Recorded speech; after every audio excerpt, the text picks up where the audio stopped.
Hello friends. आज हम बात करेंगे एक ऐसे इन्वेस्टमेंट ऑप्शन की जिसके बारे में आपने टीवी, यूट्यूब, एडवर्टाइजमेंट और फ्रेंड से कई बार सुना होगा, म्यूचुअल फंड। लेकिन मन में कई सवाल है, म्यूचुअल फंड होता क्या है? क्या ये सही है? क्या म्यूचुअल फंड सच में सेफ है? क्या 500 की छोटी सी रकम से भी हम इन्वेस्टमेंट शुरू कर सकते हैं? और क्या म्यूचुअल फंड से लाखों या करोड़ों का फंड वेल्थ भी क्रिएट किया जा सकता है? आज की इस वीडियो के बाद आपके सारे डाउट्स क्लियर हो जाएंगे।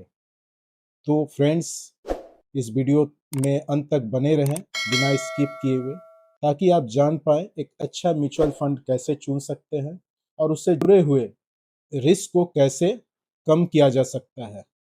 आपने कभी सोचा है, कुछ आम लोग अपनी सामान्य नौकरी के साथ साथ चुपचाप इतनी बड़ी संपत्ति कैसे बना लेते हैं?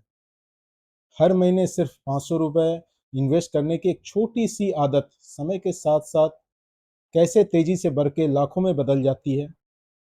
क्या गद्दे के नीचे या कम ब्याज वाले बैंक अकाउंट में कैश रखना या निवेश करने से ज्यादा सुरक्षित है? आप रोज मेहनत करते हैं, सैलरी कमाते हैं, क्या सिर्फ सैलरी से ही वेल्थ बन सकती है? नहीं। वेल्थ तब बनती है जब आपका पैसा आपके लिए काम करता हो, और म्यूचुअल फंड इसी कॉन्सेप्ट पे ही काम करता है। आइए दोस्तों, म्यूचुअल फंड को बहुत ही सिंपल लैंग्वेज में समझते हैं। म्यूचुअल फंड एक बड़ा मनी पूल होता है। हजारों लोग अपना छोटा छोटा पैसा एक ही जगह इन्वेस्ट करते हैं, फिर एक प्रोफेशनल एक्सपर्ट उस पैसे को मैनेज करता है। इसे एक एग्जांपल से समझते हैं। अगर 10,000 लोग 1,000 करके इन्वेस्ट करते हैं तो टोटल फंड हो जाता है 1 करोड़। अब एक्सपर्ट उस पैसे को शेयर्स, बॉन्ड्स और दूसरे इन्वेस्टमेंट्स में लगा देते हैं। म्यूचुअल फंड को समझने के लिए सबसे इजी एग्जांपल है पिज़्ज़ा। मान लीजिए एक प्रीमियम पिज़्ज़ा है 500 रुपए का, और आपके जेब में सिर्फ 50 रुपए हैं।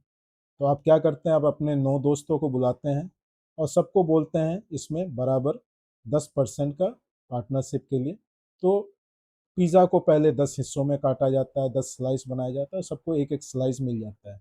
बिल्कुल इसी तरह म्यूचुअल फंड में लोग अपने पैसे कंपनीज के शेयर में लगाते हैं, इन्वेस्ट करते हैं, और उससे होने वाले प्रॉफिट को बाद में हर एक इन्वेस्टर को डिस्ट्रीब्यूट कर दिया जाता है। म्यूचुअल फंड 3 स्टेप में काम करता है, जिसमें पहला स्टेप है, हजारों निवेशक अपनी छोटी छोटी सेविंग्स को इन्वेस्ट करते हैं, जो मिलकर एक बड़ा फंड बन जाता है, जिसे फंड हाउस के जरिए मैनेज किया जाता है। फिर फंड मैनेजर अपने रिसर्च और एक्सपर्टीज के अनुसार फंड को हाई ग्रेड स्टॉक्स, बॉन्ड्स और अदर सिक्योरिटीज में इन्वेस्ट करते हैं, और इसमें होने वाले प्रॉफिट, ग्रोथ और इंटरेस्ट को एक छोटी सी फीस काट के, जिसे हम एक्सपेंस रेशियो भी कहते हैं, इन्वेस्टर को उसके यूनिट के अनुसार वापस कर दिया जाता है। अब सवाल ये आता है, म्यूचुअल फंड की ज़रूरत ही क्या है? तो 90% से ज़्यादा लोग को कॉरपोरेट फाइनेंशियल बैलेंस शीट पढ़ना या बाजार के उतार चढ़ाव का एनालिसिस करना नहीं आता है। ऑफिस और बिजनेस के बाद शेयर मार्केट ट्रैक के लिए टाइम नहीं बचता, और गलत कंपनी शेयर चुनने का डर बना रहता है। और म्यूचुअल फंड इन्हीं तीनों प्रॉब्लम का सॉल्यूशन देता है। तो म्यूचुअल फंड को मैनेज कौन करता है? इसका जवाब है एएमसी, एसेट मैनेजमेंट कंपनी। जो बिजनेस हाउस अलग अलग म्यूचुअल फंड स्कीम बनाता है और चलाता है, उसे एसेट मैनेजमेंट कंपनी कहा जाता है। इंडिया में बहुत सारे ट्रस्टेड एएमसी कंपनी है, जिसमें SBI mutual fund, HDFC mutual fund और आईसीआई म्यूचुअल फंड प्रमुख है। ये कंपनी हजारों करोड़ों रुपए को डेली मैनेज करती है। एनएवी क्या होता है? एनएवी का फुल फॉर्म है नेट एसेट वैल्यू, और इसका सिंपल लैंग्वेज में म्यूचुअल फंड के एक यूनिट का प्राइस, जैसे एनएससी बीएससी में शेयर का प्राइस होता है, वैसे ही म्यूचुअल फंड में एनएवी होता है। अगर एनएवी का प्राइस 10 रुपये है, तो अगर आपने 1,000 रुपये इन्वेस्ट किए तो आपको लगभग 100 यूनिट म्यूचुअल फंड के मिलेंगे। अब देखते हैं म्यूचुअल फंड कितने तरह के होते हैं। तो पहला म्यूचुअल फंड इक्विटी फंड होता है, जिसमें कंपनी के अच्छे शेयर्स में पैसे इन्वेस्ट किए जाते हैं, तो इसमें रिस्क भी ज़्यादा होता है, तो रिटर्न भी ज़्यादा हो सकता है। दूसरा होता है डेब्ट फंड, इसमें पैसा बॉन्ड्स, गवर्नमेंट सिक्योरिटीज़ में इन्वेस्ट करते हैं, तो रिस्क भी कम है, तो रिटर्न भी मॉडरेट है। तीसरा है हाइब्रिड, जो कि इक्विटी और डेब्ट दोनों का बैलेंस ऑप्शन होता है, तो इसमें रिस्क को मैनेज करते हैं और मार्केट डाउनफॉल में ये कम गिरता है। लास्ट होता है इंडेक्स फंड, जो निफ्टी या सेंसेक्स को कॉपी करता है, तो इसमें एक लो एक्सपेंस रेशियो होता है और इन सिंपल वर्ड्स बिगिनर के लिए एक्सीलेंट ऑप्शन है, जिसमें कोई भी ज़्यादा टेंशन की बात नहीं है, क्योंकि in the long terms index fund हमेशा अच्छा करता है। अब डिटेल में जानते हैं इक्विटी म्यूचुअल फंड को। तो जैसा कि हमने देखा कि एसेट एलोकेशन, इसमें 65% से ज़्यादा अच्छे कंपनी के शेयर्स में इसकी इन्वेस्टमेंट होती है। इसमें रिटर्न पोटेंशियल लॉन्ग टर्म में अच्छे होते हैं और ये एक यंगस्टर के लिए अच्छा ऑप्शन है अगर लॉन्ग टर्म में इसको इन्वेस्ट किया जाए तो। अब देखते हैं इक्विटी म्यूचुअल फंड कितने तरह के होते हैं। तो equity mutual fund large cap, mid cap, small cap, multi cap, जिसमें तीनों लार्ज, मिड और स्मॉल कैप का जॉइंट है। फ्लेक्सी कैप में भी आपको सिमिलर है, बट चूंकि अगर कोई इन्वेस्टर चाहता है कि उसका सिर्फ लार्ज कैप में ही नहीं, बाकी मिड कैप और स्मॉल कैप में भी एलोकेशंस हो, इन्वेस्टमेंट हो, डाइवर्सिफिकेशन हो, तो उनके लिए मल्टी कैप और फ्लेक्सी कैप एक अच्छा ऑप्शन है। इसी तरह टैक्स सेविंग, जो एटीसी सेक्शन के अंदर आता है, ये भी एक अच्छा ऑप्शन है। इसमें इसमें लेकिन एक ही चीज़ है कि 3 साल के लिए इसमें लॉकिंग होती है। और एक है सेक्टरल थर्मेटिक फंड, जिसमें एक ही सेक्टर में इन्वेस्टमेंट होता है पूरे पैसे का। जैसे कि हमने देखा कि डेफ म्यूचुअल फंड काफ़ी सेफ माना जाता है, क्योंकि इनकी इन्वेस्टमेंट होती है गवर्नमेंट बॉन्ड्स में, कॉरपोरेट डेप्ट नोट्स में और लिक्विड कैश पेपर में। तो इनके जो मेन म्यूचुअल फंड्स हैं, लिक्विड फंड, अल्ट्रा शॉर्ट, ये ड्यूरेशंस के हिसाब से हैं। अगर किसी को 3 महीने के लिए करना है, किसी को 1 से 3 साल के लिए करना है, किसी को लिए कुछ दिनों के लिए करना है, तो इस हिसाब से लोग अपने यहाँ पे मनी पार्क कर सकते हैं इन्वेस्ट करके। ऐसे इन्वेस्टर जो इक्विटी में 100% या डेप में 100% नहीं लगाना चाहते, तो हाइब्रिड म्यूचुअल फंड लेते हैं, क्योंकि ये इक्विटी एंड डेप दोनों का जॉइंट है। इसीलिए अगर मार्केट कभी गिरता है, शेयर की वैल्यू कम होती है, तो डेप्थ पोर्शन होने के कारण ये शॉक एब्जॉर्बर का काम करता है और इसमें ज़्यादा डाउनफॉल नहीं होता है। इसलिए इसमें रिस्क भी मॉडरेट है और रिटर्न भी मॉडरेट है। तो जो मेन हाइब्रिड म्यूचुअल फंड है वो इस तरह से है। एग्रेसिव म्यूचुअल फंड, जिसमें 65 to 80% इक्विटी में लगता है। कंजर्वेटिव हाइब्रिड फंड, जो डेप में ही मेजर पोर्शन इन्वेस्ट होता है। Balance advantage fund, dynamic change equity and डेप्ट एलोकेशन, जिसमें 50-50% होता है। और मल्टी एसेट एलोकेशन फंड, जिसमें हमने एम्पावर किया हुआ है फंड मैनेजर को कि ये मार्केट सिचुएशन को देखते हुए कभी इक्विटी में, कभी डेप्ट में या कभी गोल्ड में एक्सपोजर ले।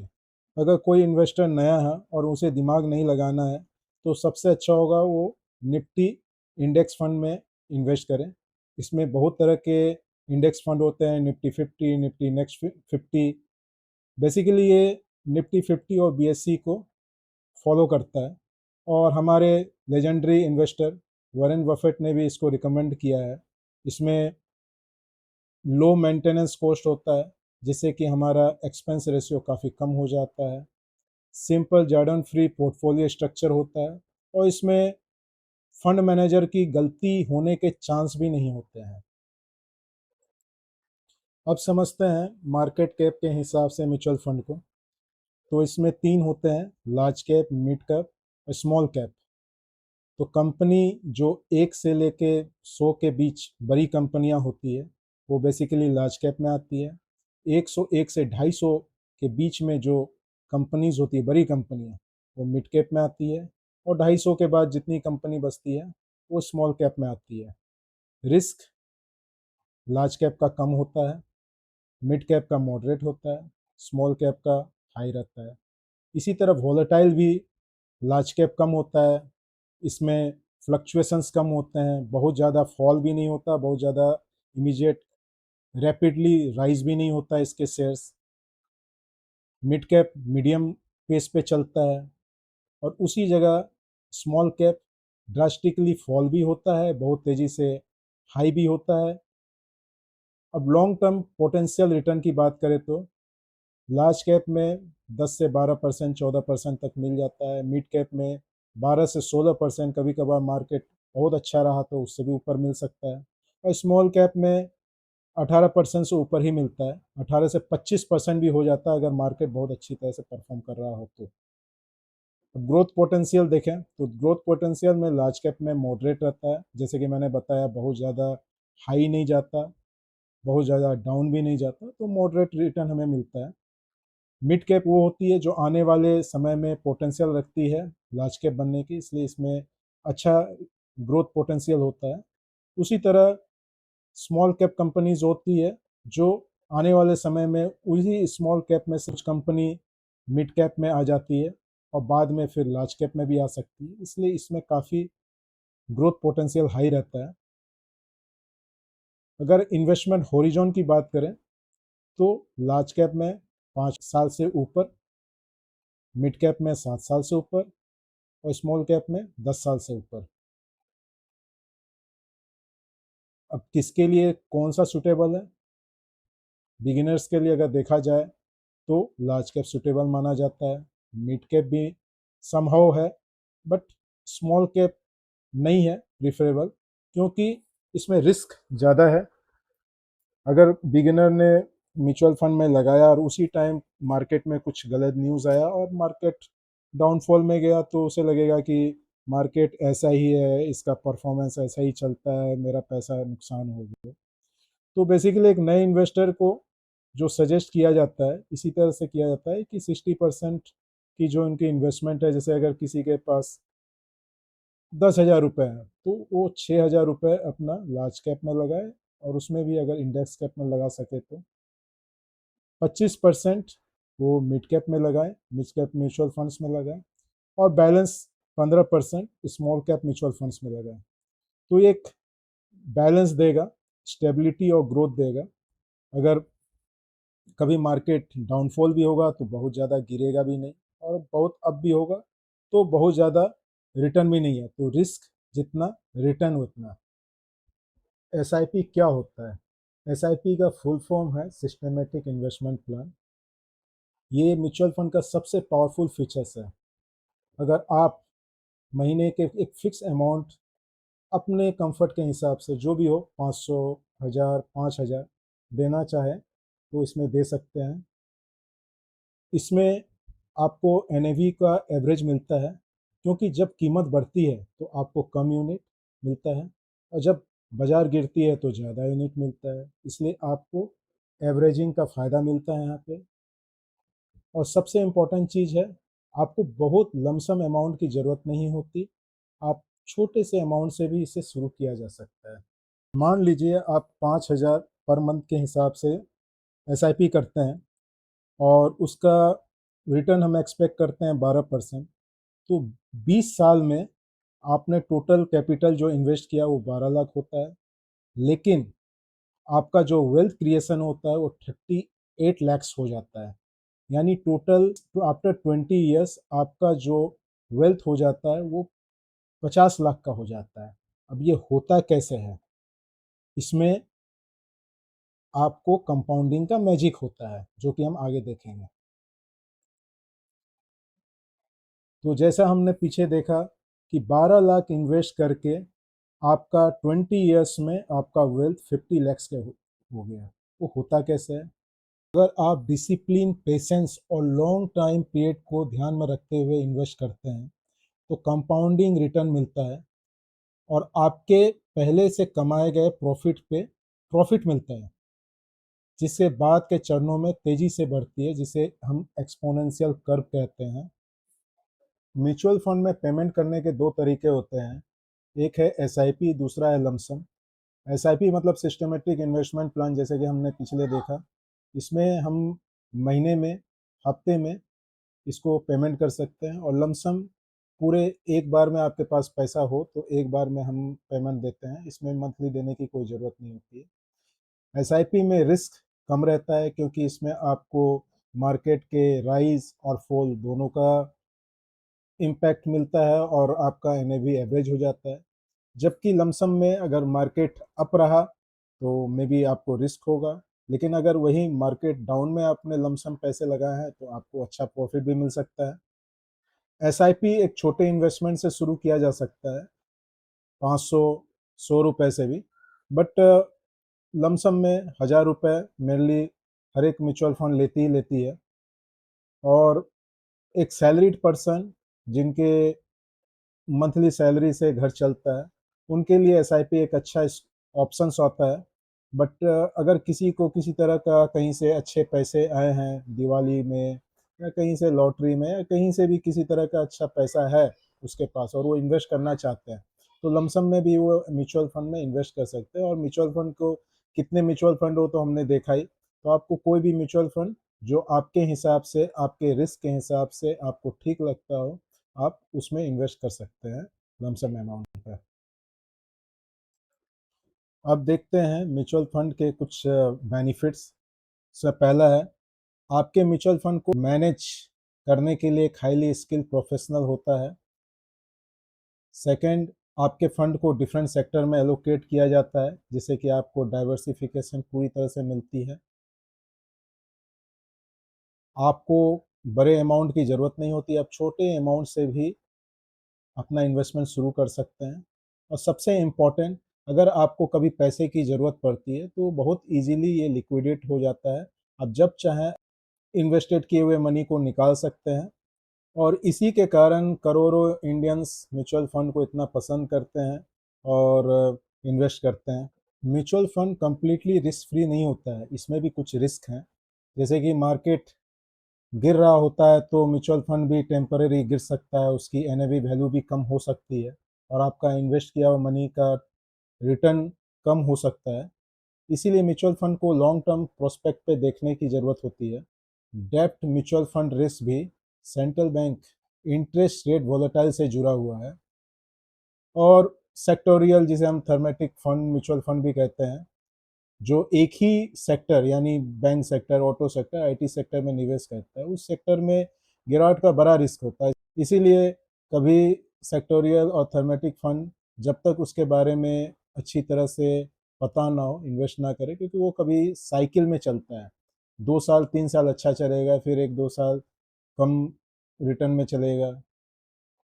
म्यूचुअल फंड में इन्वेस्ट करने के कुछ चेकलिस्ट हैं, कुछ डॉक्यूमेंट चाहिए होते हैं, जिसमें कि है पहला आइडेंटिफिकेशन। आपको एक पैन कार्ड की ज़रूरत होती है, permanent account number. Address proof के तौर पे आप आधार कार्ड दे सकते हैं, जो कि आपके मोबाइल नंबर से लिंक हो, ताकि ओटीपी वेरिफिकेशन हो सके।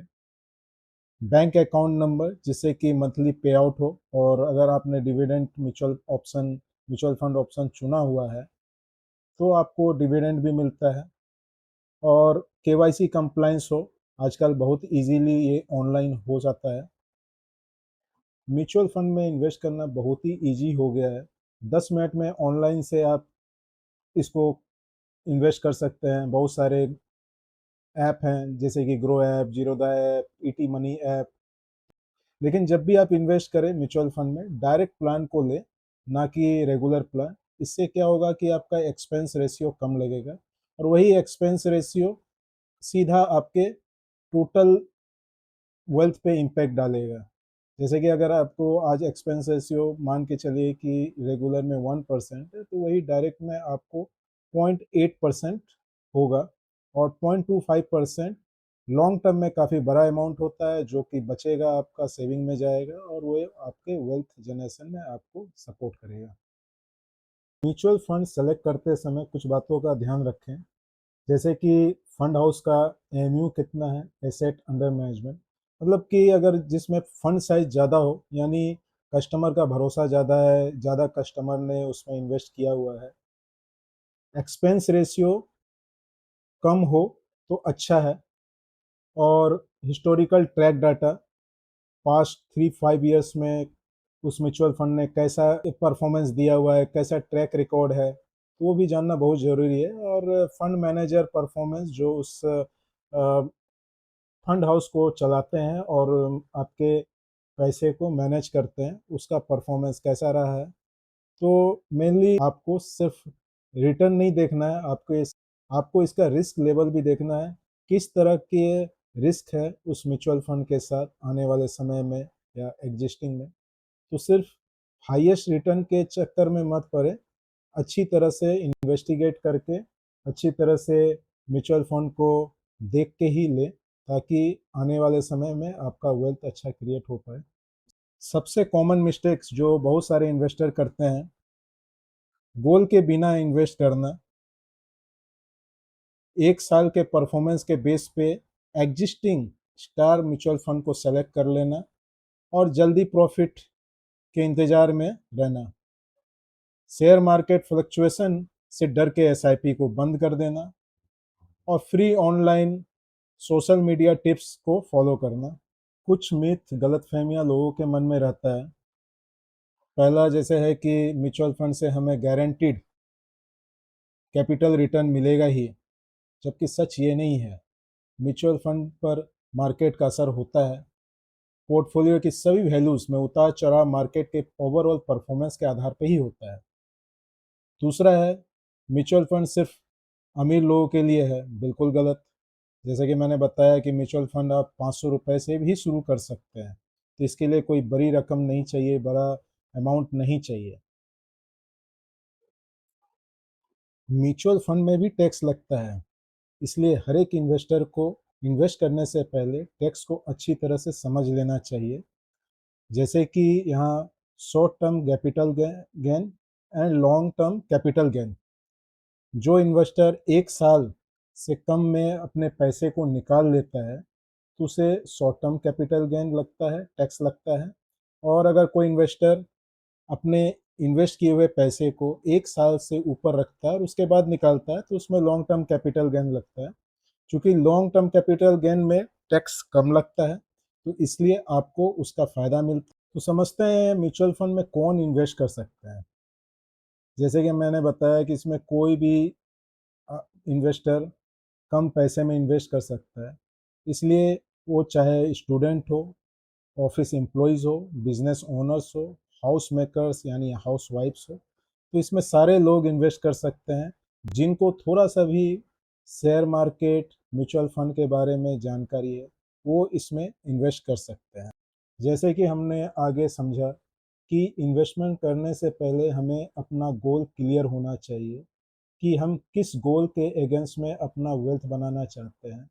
क्या हमने पढ़ाई को ध्यान में रखते हुए इन्वेस्ट किया है? क्या हमें आगे आने वाले समय में घर परचेज़ करना है? या हमें अपने रिटायरमेंट को सिक्योर करना है? तो वेल्थ क्रिएशन का गोल ज़रूरी है, ताकि उसी हिसाब से अब अपना टेन्योर, मतलब कितने साल बाद आपको हायर एजुकेशन के लिए पैसे की ज़रूरत होगी, कितने साल बाद आप घर बनाना चाहते हैं और कब तक आप रिटायरमेंट होना चाहते हैं। तो मतलब गोल बनाने से आपको टाइम का अंदाज़ा होगा और उसके हिसाब से आप इन्वेस्ट करेंगे, तो आपका कॉन्सेप्ट बिल्कुल क्लियर होगा कि मुझे 5 साल बाद घर बनाना है, तो कितने पैसे मुझे चाहिए होंगे। मुझे अगर एजुकेशन के लिए, हायर स्टडीज़ के लिए पैसे चाहिए, तो कितने पैसे चाहिए और कितने पैसे डालने से मुझे उतने का रिटर्न मिलने का उम्मीद है। और रिटायरमेंट में मुझे कितना पैसा चाहिए, तो सारी चीज़ें जुड़ी है आपके गोल से। तो गोल बहुत क्लियर होना चाहिए बिफोर इन्वेस्टिंग। आपको म्यूचुअल फंड के बारे में ये बातें जानना बहुत ही ज़रूरी है। एसआईपी म्यूचुअल फंड के थ्रू शेयर मार्केट के उतार चढ़ाव का काम ट्रेंड फंड मैनेजर पे छोड़ दें और अपना मुख्य करियर पे आप फोकस करें। डिसिप्लिन होकर हर महीने निवेश करें, ताकि आपको अच्छा रिटर्न मिल पाए, और जल्दी शुरुआत करें।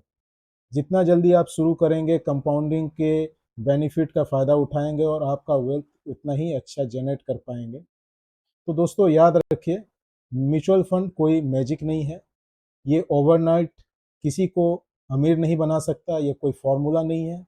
ये डिसिप्लिन वेल्थ क्रिएशन का एक टूल है।